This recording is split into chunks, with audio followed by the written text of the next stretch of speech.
อันนี้เขามาฝึกทั้งซ่องมือพร้อมกันเบิ่งเนาะคอร์ดก็เดินตามเก่าไป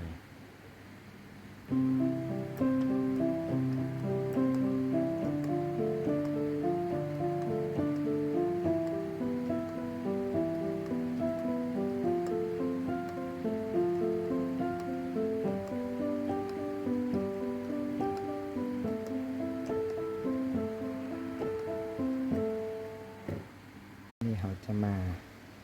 ลิ้นคอร์ดแบบเขาที่ว่าเขาย้ายไปโดลามิเนอร์ฟาดซอนเขาลิ้นเมโลดี้สับเข้าไปเนาะมาเริ่มกันเลย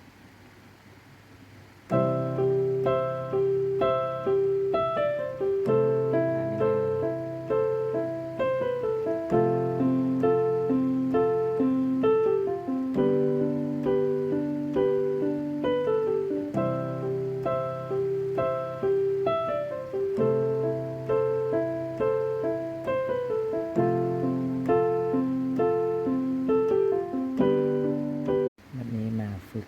ตีคอนเนาะคล้ายๆกับตัวเมื่อกี้ต่างแต่ว่ามือซ้ายจะมาตกอยู่บัดเคาะจังหวะที1แล้วก็ที3เนาะก็เลยคอร์ดก็จะไปโดลามิเนอร์ฟาแล้วก็ซอนวนไปวนมา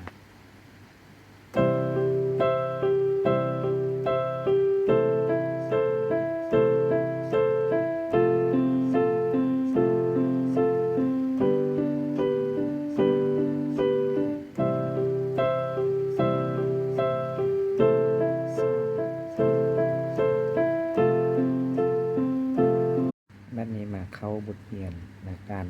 ฝึกซ้อมการเดินคอร์ดอยู่ในกลุ่ม C major หรือว่ากลุ่มโดใหญ่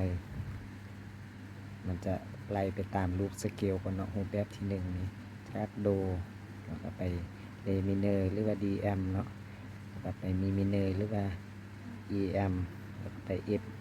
หรือว่าคอร์ดฟาเนาะก็ไปคอร์ดซอนหรือว่าคอร์ด G เนาะมาเริ่มกันเลยตามลำดับจะตีเป็นบัดเคาะเป็นจังหวะสม่ำเสมอไปเนาะนี่เรามาฝึกอีกแบบฝึกนิ้ว